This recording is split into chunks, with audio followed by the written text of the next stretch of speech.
chapter 8, the ram from the east and the he-goat from the west. I encourage you to read Daniel chapter 8, verse 1 to 8 and 15 to 24. This is the historical application of Daniel 8, 1 to 7 and verse 20 and 21. In the third year of the reign of King Belshazzar, I saw Daniel in a vision, and it came to pass when I saw that I was at Shushan in the palace, which is in the province of Elam. And I saw in a vision, and I was by the river of Ulai. Then I lifted up my eyes and saw, and behold, there stood before the river a ram which had 2 horns. And the 2 horns were high, but one was higher than the other, and the higher came up last. I saw the ram pushing westward, northward, and southward, so that no beast might stand before him, neither were there any that could deliver out of his hand. But he did according to his will, and became great. And as I was considering, behold, an he-goat came from the west, on the face of the whole earth, and touched not the ground. And the goat had a notable horn between his eyes. And he came to the ram that had 2 horns, which I had seen standing before the river, and ran unto him in the fury of his power. And I saw him come close unto the ram, and he was moved with choler against him, and smote the ram, and brake his 2 horns. And there was none that could deliver the ram out of his hand. Now, the explanation is given in the book of Daniel chapter 8 of who is the ram and who is the rough goat. And it says, the ram which you saw having 2 horns of the king of Media and Persia, and the rough goat is the king of Gracia. And the great horn that is between his eye is the first king. As we see the vision, there are many points that are very important to remember, as they will be used in the next explanation, and that's the word Elam. The word Elam is very, very important, and also the river of Ulai. We also notice that the ram pushed towards the west, the north, and the south, implying that he came from the east. The he-goat itself came from the west to attack actually the ram, so therefore they met from the west and the east, and that's how they came together. Now we know as well that the 2 horns, the ram and the 2 horns, is the king of Media Persia, and notice that one of the horn was higher than the other, and it says the one was higher than the other, and the higher came last. So you have Media Persia that is represented here by those 2 horns, because there were 2 different kings ruling at the same time. And of course the horn of the Gracia, which has to do with, again, Alexander the Great. And we know that basically this great horn that is between his eyes will be destroyed because he met a very early death. Very important details from Daniel chapter 8, verses 1 and 2, namely the province of Elam by the river of Ulai, must be taken into consideration. In the 3rd year of the reign of King Belshazzar, I saw in a vision, and it came to pass when I saw that I was at Shushan in the palace, which is in the province of Elam. And I saw in a vision, and I was by the river of Ulai. From the Spirit of Prophecy, written in 1896, this letter tells us that the light that Daniel received direct from God was given especially for these last days.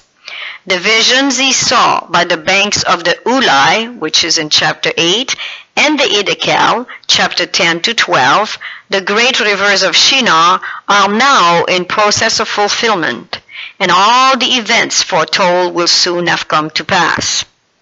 What we can assert here that is in process of fulfillment is definitely the 2300 days of Daniel 8. In Daniel 8, there are three visions, the first one being the ram and the goat, which have definitely an historical application and a present-day application. And the second one is the little horn, and it has to do with the daily, which that as well as been attempted in the past to be applied, but it has definitely a present-day application. And now we are talking the third vision of Daniel 8, which has to do with the 2300 days, which are in process of fulfillment till the judgment of the living is coming with the Sunday law in the United States, which is the test for the living. Now, chapter 10, 11, and 12, many people have attempted to give an explanation of those. Even in the past, the pioneer, the Millerite, attempted to do so. But when you read carefully those chapters, you can see definitely that they point to the last days. Especially chapter 12, where Christ, in early writing, we're told, did not stand up yet, the plagues have not fallen, and the dead in Christ have not risen yet. So these prophecies, especially Daniel 11 and 12, which are presented in chapter 10, are still for future application.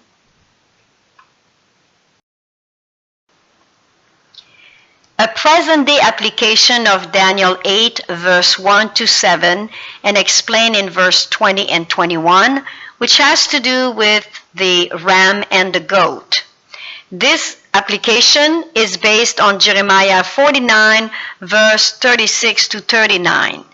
And I read for you verse 36. And upon Elam will I bring the four winds from the four quarters of heaven, and will scatter them toward all those winds. And there shall be no nation whither the outcasts of Elam shall not come. Elam is the detail which is mentioned in Daniel 8, which I was mentioning to pay attention, because Daniel was in the province of Elam when he had his vision.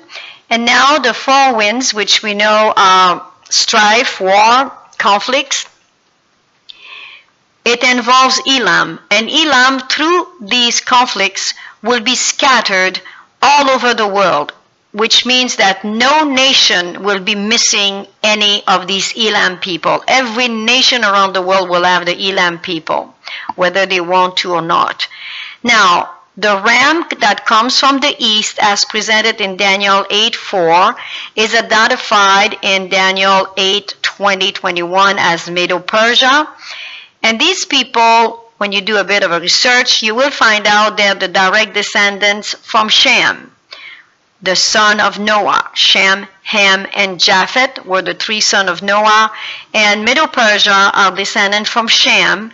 Shem having had 5 sons, and his oldest son was Elam, and so Elam and Medo-Persia are totally together in this one, and it's confirmed by Genesis 10:22. Ishmael, which is a direct descendant from Abraham, and Abraham is from Shem, and Shem's son, one of the 5 sons, is Arphaxad.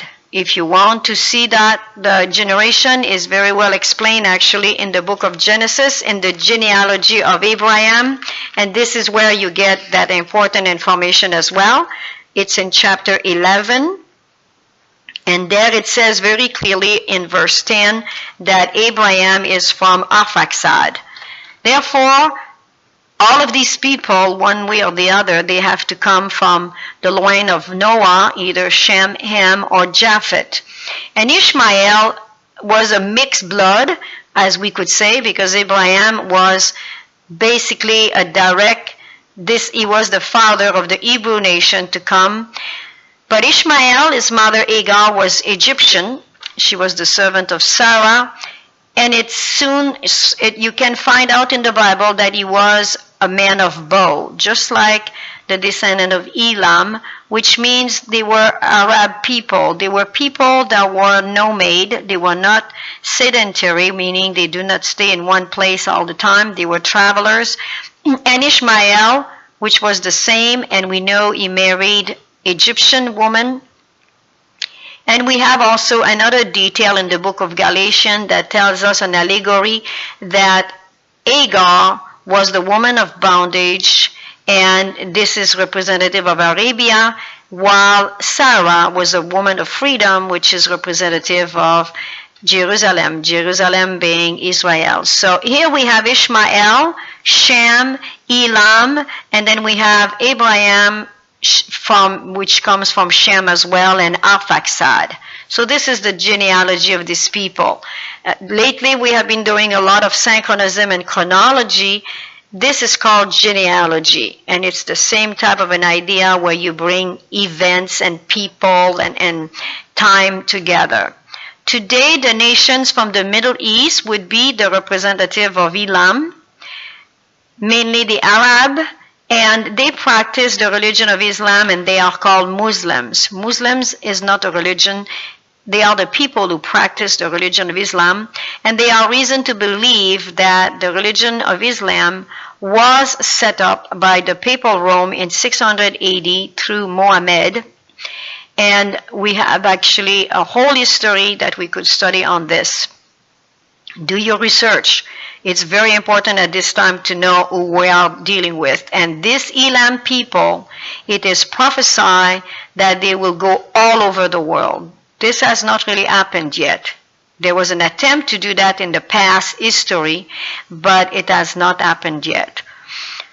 The goat coming from the west in Daniel 8:5, Gracia, you can find out that those are the descendants from Japhet, the other son of Noah. And Japhet, Java, Europe, those names stand for the same area. And today, those are the nations from the west, and mainly the European people are the ones who have spread out, for example, in the Americas and Australias. So basically, you will have the goat, which represent the descendant from Japhet or Java. The little horn, or the pagan Roman Empire, and the papal Rome, or the Holy Roman Empire, is spoken of in Daniel 8:9-14. Today, just like in the past, the Holy Roman Empire is represented by Germany and France. They are wanting to bring together now the Catholics, the Protestant, the Orthodox to form the Holy Roman Empire number 4, and we can see that unfolding even in 2017 in this fall. You will see the celebration of, which is incredible, the Reformation will be celebrated having at the head the Roman Catholic Church. If we recall history, the Reformation was produced because of a separation from the Roman Catholic Church. So surely there must be someone who has something under his sleeve, because for the Roman Catholic Church now to want to celebrate the Reformation, it's a call to ecumenism, to bring together the stray people that went away from the mother church, mainly the Roman Catholic Church. And this is happening very quickly. Another very important detail I want you to notice is the ram and the goat are clean animal, contrary to the 4 beasts of Daniel 7, where the judgment is announced. But in Daniel 8, the Day of Atonement is to be taken place, the 2300 days. So therefore, the ram and the goat, not meaning that the countries representing the ram and the goat are the clean one, but it's simply a detail having to do with the Day of Atonement. They're the exact animal that were used during the Day of Atonement, which takes place in the most holy place to this day since 1844, with the investigative judgment of the dead, which started in 1844, and soon to change for the judgment of the living, with the sign in the United States with the national Sunday law followed with the universal Sunday law. This will be the test for the living at the time of the end. This is actually requiring a lot of attention. I want you to look at the page, and I want you to observe and look in particular to the word as I proceed in reading from the 8th Testimony to the Church, page 314, 315, which was written in 1904, which seems like a long time ago, doesn't it? The particular reading that I will read to you in a minute, has to do with two poles of truth. So some might be simply saying that it does not have any value for us today, which is fine. But those of you who understand the two poles of truth, which is the way the Bible is written, you will be able to detect the physical and the spiritual, the concrete and the abstract, which always happens together. And what's so particular about this reading, it is titled, "A Storm is Coming, Relentless in Its Fury." I didn't make it up. That's the title of that particular reading. And I find it mighty interesting if you look at the pictures while I'm reading this and try to connect together, if you know, the chronology of those two wars, Desert Storm and the War on Terror. To give you a clue, this particular reading was in 1904, and 10 years later, in 1914, the First World War was declared. Let me read the text now. "A storm is coming, relentless in its fury. Are we prepared to meet it? We need not say the perils of the last days are soon to come upon us. Already they have come. We need now the sword of the Lord to cut to the very soul and marrow of fleshly lust, appetites, and passions. We have no time to lose. We know not how soon our probation may close. Eternity stretches before us. The curtain is about to be lifted. Christ is soon to come. The angels of God are seeking to attract us from ourselves and from earthly things. Let them not labor in vain." When Jesus rises up in the most holy place, lays off his mediatorial robes, and clothes himself with the garments of vengeance, the mandate will go forth. "He that is unjust, let him be unjust still. He that is righteous, let him be righteous still.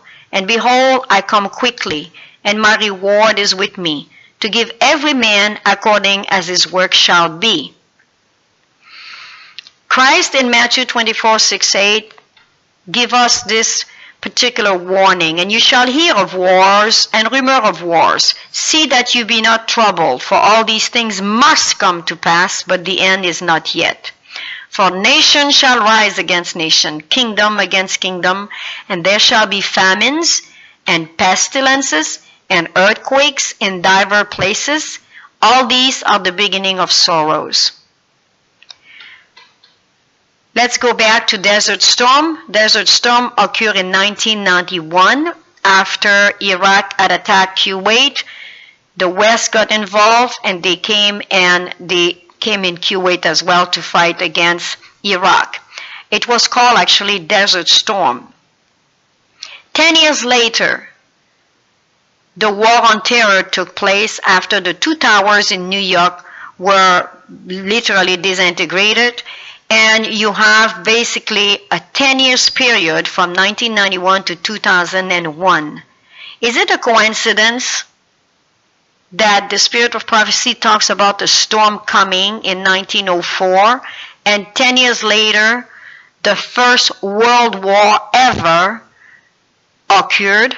And in 1991, this was called Desert Storm, and 10 years later, we have the War on Terror, which we are living to this day with this kind of a mentality, and some people have even called it World War III. Is that a coincidence?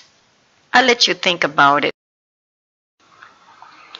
A storm has come relentless in its fury ever since 1904. Remember the reading we just went through?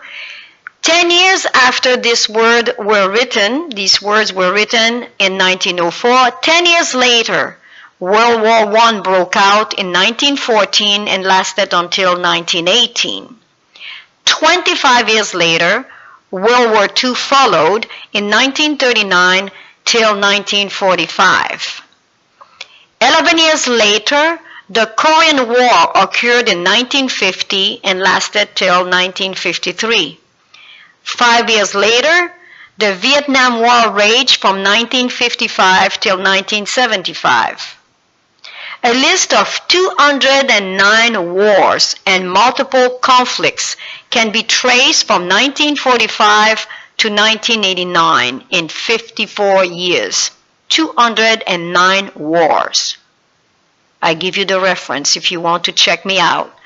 That's an approximation of 4 wars per year in 54 years. Just divide 209 by 54. A storm has come, relentless in its fury, 1990. Kuwait invasion by Iraq in 1990 initiated the Gulf War or Desert Storm. Desert Storm War, listen carefully, this has a very, very strange message. The Desert Storm War was a response to Iraq invasion from 1990 to 1991. 10 years later, the War on Terror was started with the Twin Towers drama in September 11, 2001 in New York City. It was called 9/11, just like emergency number. Notice that there were more than 2 towers that were destroyed, but we relate to it as that, the War on Terror. 2 years later, the war in Iraq followed, which lasted to 2011. And then there is a list of 41 wars, I calculated them actually, and multiple conflicts from 2003 to 2010 in 8 years. So again, divide 41, divide by 8, you get an approximation of 5 wars per year. Earlier it was 4 wars per year, now it's 5 wars per year. It's increasing. There is a list also of 30 wars and multiple conflicts from 2011 to 2017, which makes it 7 years. And again, you get an approximation of 4-point-something wars a year. A storm has come, relentless in its fury, and the New World Order is behind it. Listen to this. The Gulf War of 1991 was regarded as the first test of the New World Order. According to President George Bush Sr. on September 11, 1990, he said, "Now we can see a new world coming into view, a world in which there is the very real prospect of a new world order. The Gulf War put this new world to its first test. All these are the beginning of sorrows."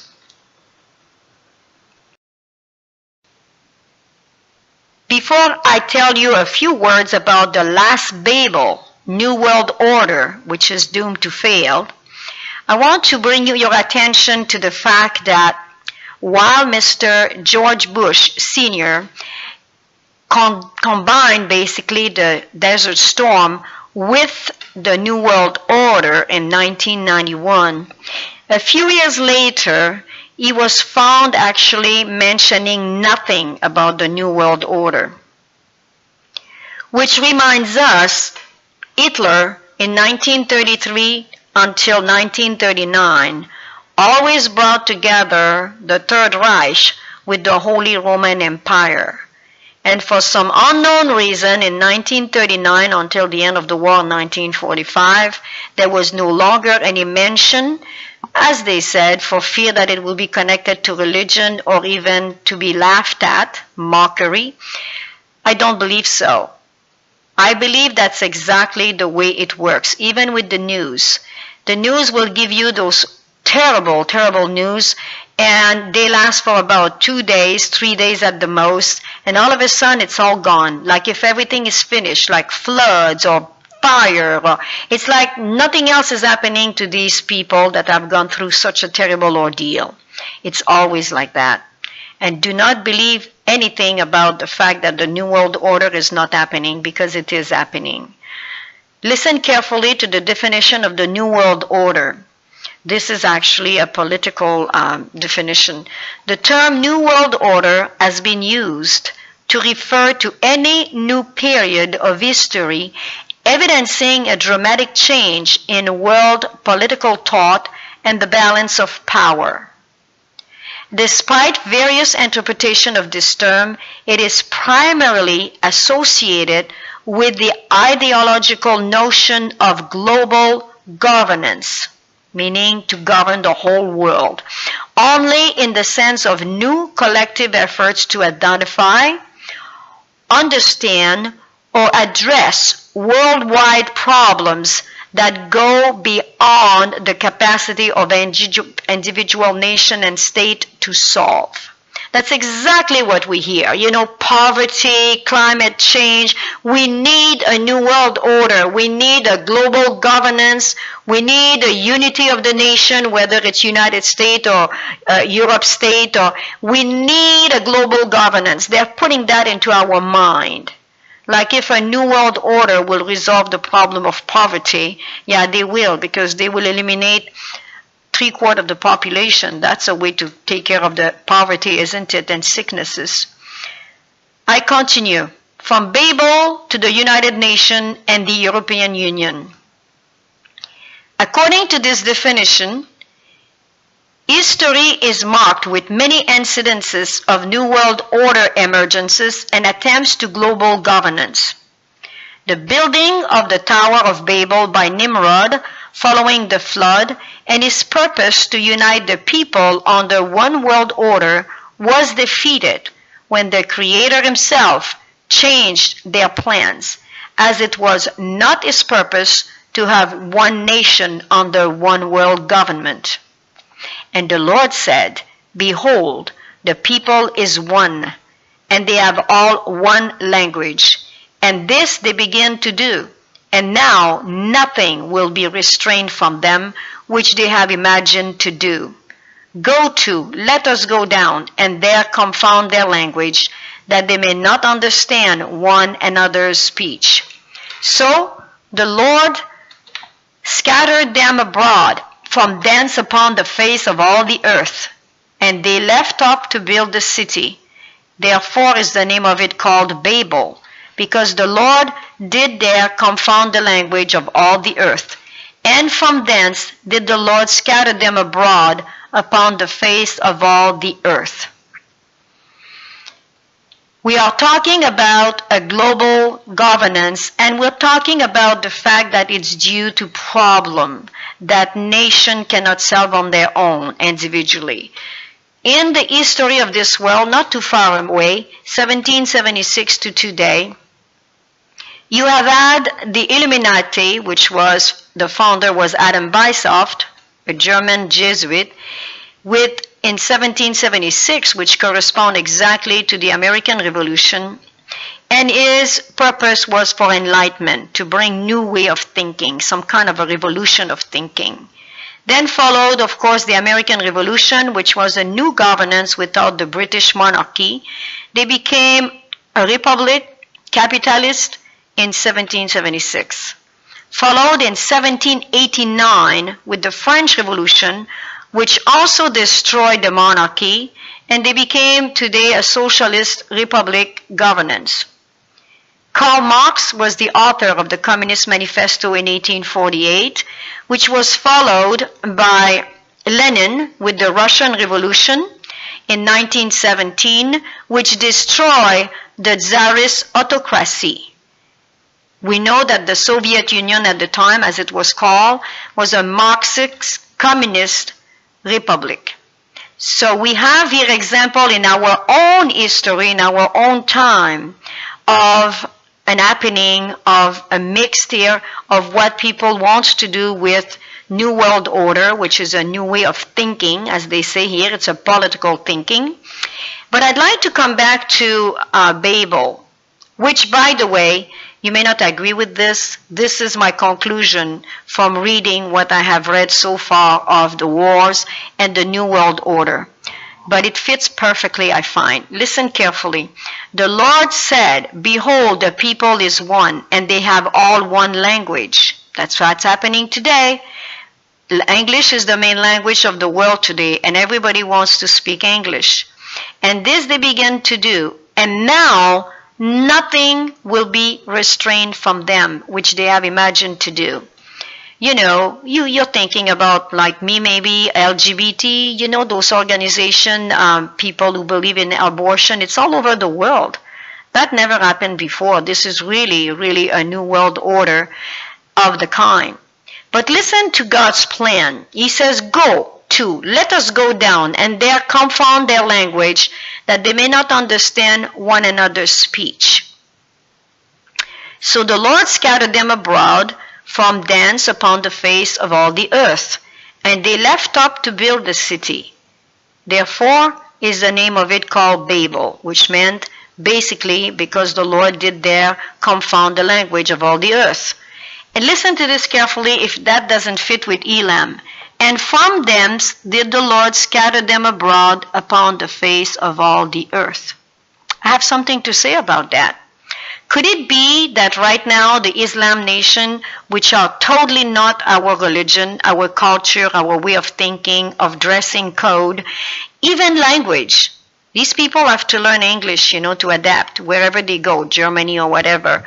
But when you go to Europe, even if you spreche Deutsch ein bisschen, I tell you what, ich spreche Deutsch auch.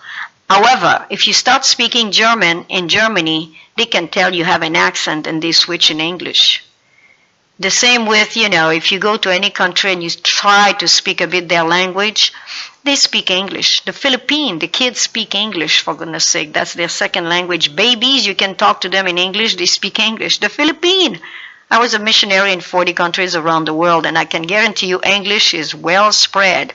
Now, my point is, could it be that Elam, the Arab nation right now, and we will see in a minute how that can happen, could it be that they're actually brought by the Lord like an army of locusts of Joel chapter 2 to confound the languages, to confound the culture, to bring people now to see that they cannot unite? These people will not be forced to change. They will not accept any change. This is just a thought.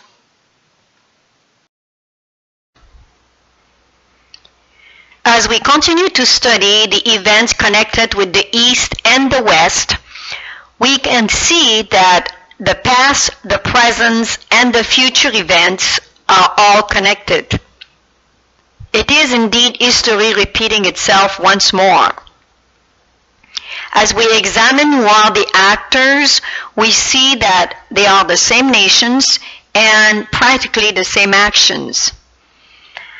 The Holy Roman Empire number 4 is coming soon, and Germany, Italy, Turkey, France, the UK, USA, and Russia are on the stage again.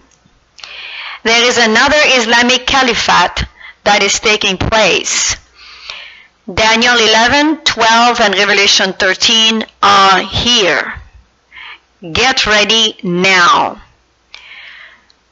As an end-time scenario of the East and the West, we have the assurance that we have nothing to fear for the future, except as we shall forget the way the Lord has led us and His teaching in our past history. It is great time to watch and pray. This chart now defines the East and the West, and based on the Word of God and history, we can create a pattern of what is maybe predictable, of what we are to expect of the coming events. I start with the middle of the chart, and I will go to the right and then to the left in order to complement the comments of the centerpiece. According to Jeremiah, Elam, which we saw, will be dispersed all over the world. Jeremiah 49 verse 36 tells us, "And upon Elam will I bring the four winds from the four quarters of heaven. I will scatter them towards all those winds, and there shall be no nation whither the outcast of Elam shall not come." These prophecies are more than just prediction. And we know that prophecies are usually understood at the time of their fulfillment.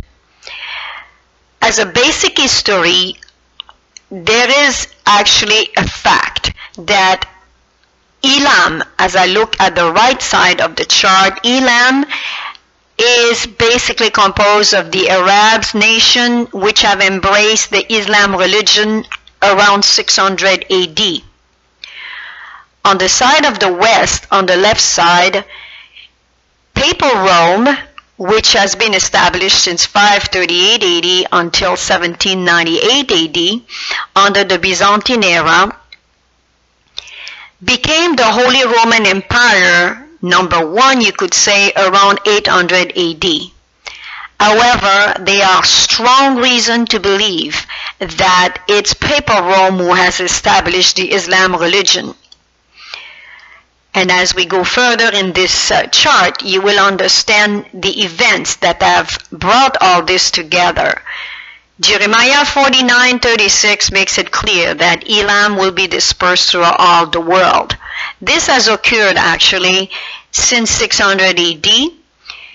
And we know from the crusade during the Dark Ages, this is a fact of history, that the Muslim nation were basically kept in their place more or less. But as we see the development today in 2017, we see that this is not the case. With the Syrian war in 2011, this definitely became a venue for trained Muslim refugees to scatter in the four corners of the earth.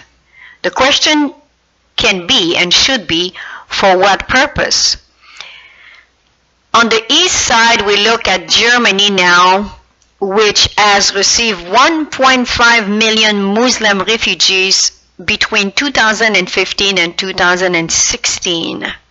Surely, there is definitely question to wonder about this exile. The West, we know that the European Union has been formed around 1993 in our era. This is not the first attempt, of course, of uniting Europe. As we know, Charlemagne in 800 AD attempted to do the same. Throughout history until about 1798, when the Pope was taken prisoner by General Berthier under the French Revolution, the Holy Roman Empire actually flourished during the Dark Ages. And today, we definitely want to propose a Holy Roman Empire number 4, as we see another European Union, and a New World Order, as we saw that was declared by Mr. Bush Sr. under the Desert Storm in 1991 as being the beginning of the New World Order, a New World Order again. As we go now to World War I, we remember that the axis were Germany, the Caliphate of the Ottoman Empire in Turkey, and Italy. The allies were the United Kingdom, France, Russia, and the USA. As we see the Ottoman Empire, basically in history, which was from Turkey, we know that it brought a dissolution with the First World War around 1922. But remember that the Caliphate of the Islamic nation of Turkey had existed for close to 600 years, from 1299 to 1922. We know too that during the movement of the Millerites, the Ottoman Empire was the subject of great study, as it was already going into a decadent type of a phase, and as I said, to finally be dissolved in 1922 after World War I. We need also to remember in the West that Germany and France were always allied under the Holy Roman Empire, number 1, number 2, and number 3. However, it's interesting to observe that during World War I and World War II, they were axis, which means they were fighting against each other. Very important point to remember. Around 600 AD, the Muslims were to conquer Jerusalem for the Vatican. This was the plan. The Vatican had set up the Muslim to conquer Jerusalem on their behalf. It is a known fact that the Vatican always has wanted to be established in Jerusalem, which they claim as their first pope, Saint Peter. That's why it's called Saint Peter of Rome. However, history tells better, and the Bible tells better, that Peter was never nominated the first pope. After their victory, the Muslim decided to build the Dome of the Rock in 691 AD instead. And this definitely did not make Papal Rome very happy. We know too that the Muslim today, as we fast forward from 600 AD, ISIS has established a caliphate in 2014. ISIS is the Islamic nation who claim now to have established a caliphate in 2014. It is also a known fact that Turkey has financed ISIS to establish this caliphate. And Turkey, as a modern day nation, as a modern day republic, are still preparing a caliphate. I just would like to do a parenthesis here and bring you up to date about Turkey. In the time of the Millerite, Turkey was a very, very important nation to study, as I mentioned, because the caliphate at the time was very decadent and it was about ready to fall. In the 1800s, we know that the Millerite studied the Ottoman Empire actually under the trumpets of the book Revelation. After the collapse of the Ottoman Empire in 1922, Mustafa Kemal Atatürk, which is actually a name, Atatürk is a name given as being the father of the Turk, he proposed a more secular republic to adapt to the modernization and advancement in Europe and in order to compete with Europe, while actually maintaining the Muslim cultural identity. His belief was that the Turkish government should be free from the antiquated restraint of Islam. As the government, the Ottoman Empire, was dissolved in 1922, as mentioned, the office of the Caliph also was taken away, which is supposed to be a very important religious, political, military setup for the Muslim world. So this was removed in 1922, and we know that Turkey became a very secular nation. At least that's what they try to maintain to this day. After this gentleman, Mustafa Kemal, passed away, Nursi and Gülen, two other fathers of the Turkish Islam nation, came on the stage to propose a more scientific, good deed type of interfaith dialogue religion for Islam. This was a nationalist message with an underground purpose to expand Islam. You can study it for yourself.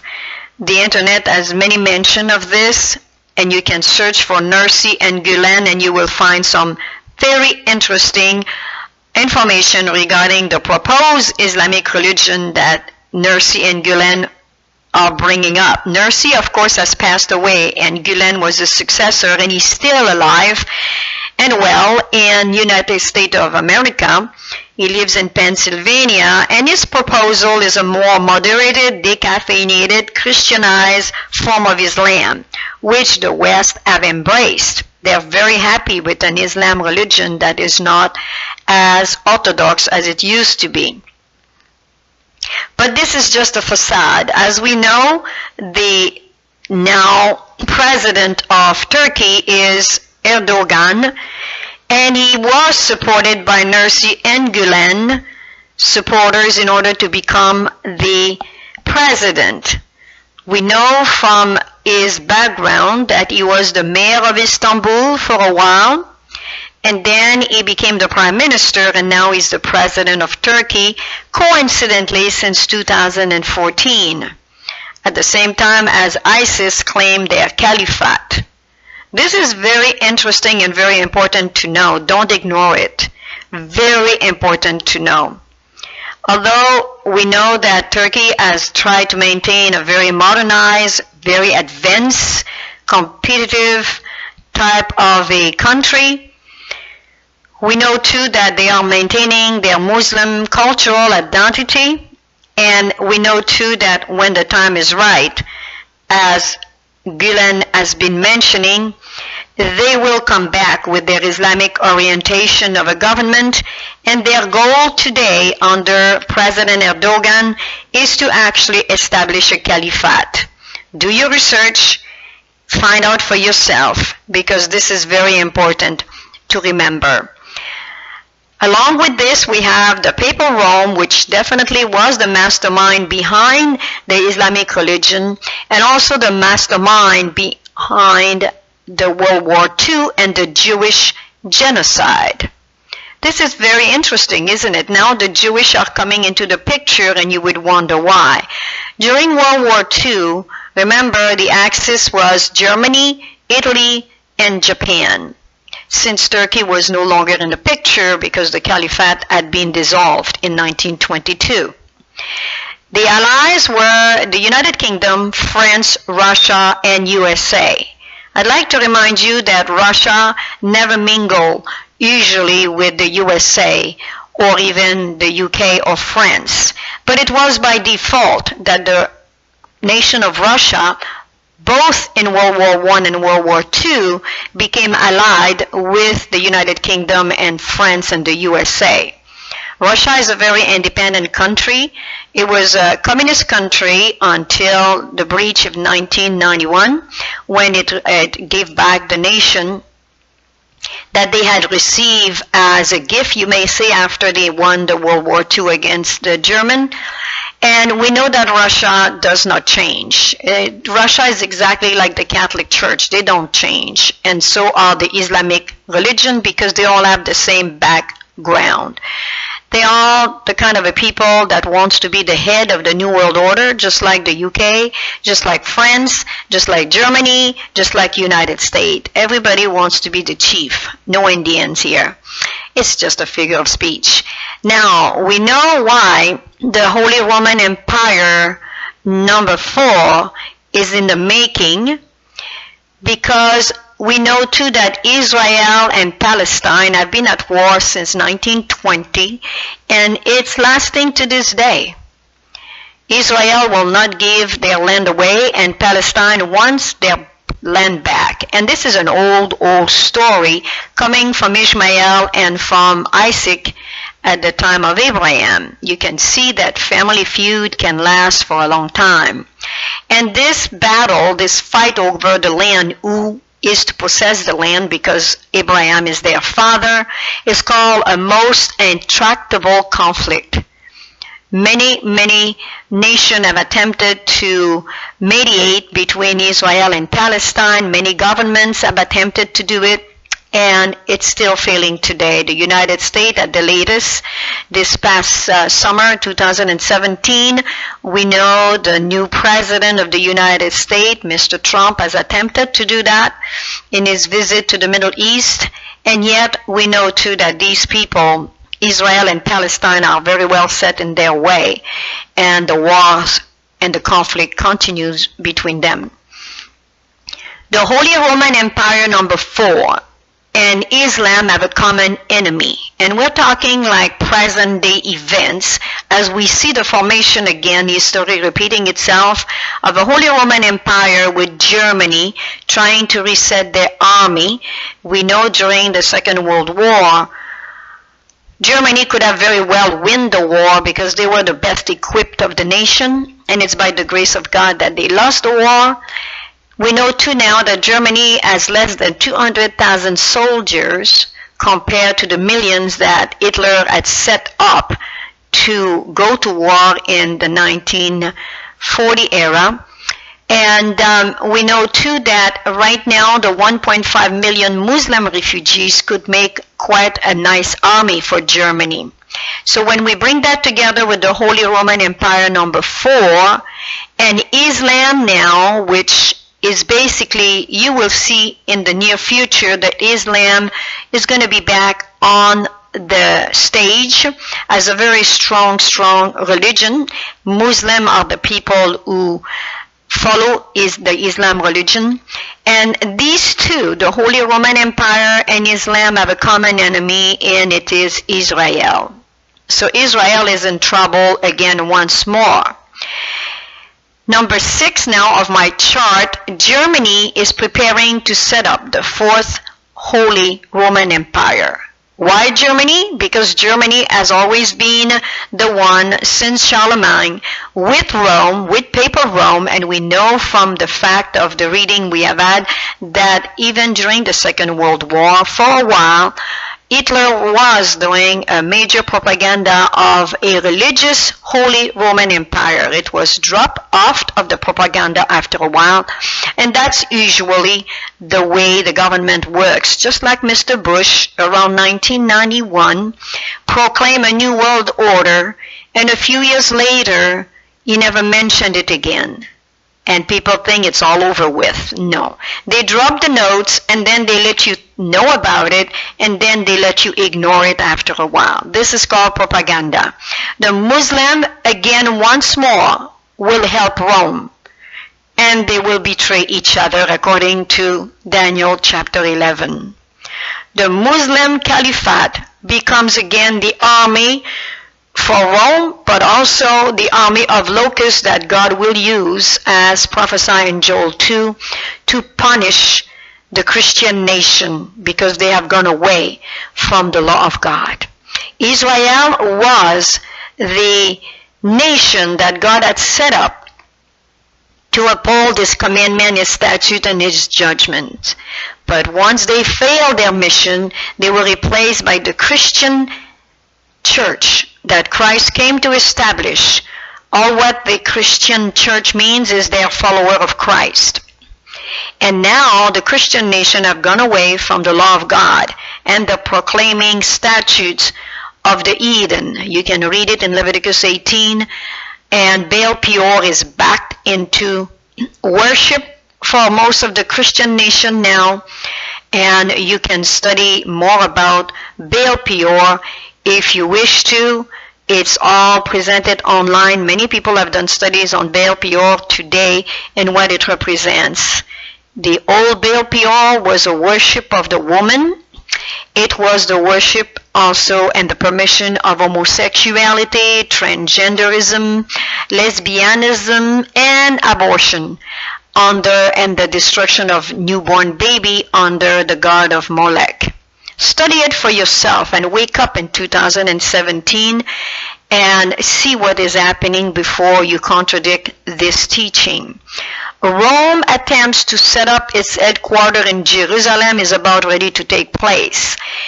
And that's why right now Islam, the Muslims are pushing, and under the help of the United Nations, they are wanting to make Jerusalem their capital. This is in the news today. This is all in preparation. Israel, Jerusalem wants their temple. They want to establish a temple in Jerusalem again because they're expecting the coming of the Messiah. Islam is expecting the coming of their Messiah, Mahdi. And so we have Rome now too expecting their Messiah, Jesus Christ. And they all want it to happen in Jerusalem as prophesied in Daniel chapter 11. We have a whole scenario here, a perfect scenario for World War III. And again, the axis, I can guarantee you, will be Germany, the Caliphate of ISIS, mingling with Turkey. And don't let people tell you that ISIS is being defeated. Turkey and all the Middle East nations that are on the side of a caliphate are financing them. ISIS represents the more rigid caliphate, and Turkey the more modernized one, if you may say, but soon they will unite and they will fight against the West. And Italy again will join in with the axis of Germany to establish the Holy Roman Empire number 4. It's all behind the picture. And the allies again will be the UK, France, Russia, and the USA. And probably Japan, representing Asia, will join in with the Axis. The East is very sure of themselves, and yet Jeremiah 49:37 makes it clear that God will cause Elam to be dismayed before their enemies. And that is a prophecy that is still to come. On the other hand, in the West, we have the Holy Roman Empire number 4, which is pushing for a World War III. And my friend, this is imminent. It is dependent on God's people to be ready to give the everlasting gospel. And the test of the Sunday law is about to come, because the Christian nation will want to unite. And this is again in the making with the celebration of the Reformation on October 31st, 2017, which is actually set up between the Catholic Church, the Roman Catholic Church, and the Lutheran Church, are preparing a great celebration of the Reformation, which was the division at the time between the Catholic and the Protestant. But now, from their point of view, their good news is that they will unite again. They have to unite in order to fight the enemy. This is what they believe. So let us be ready, and let us not forget the past, because we're going to be bound to repeat it again.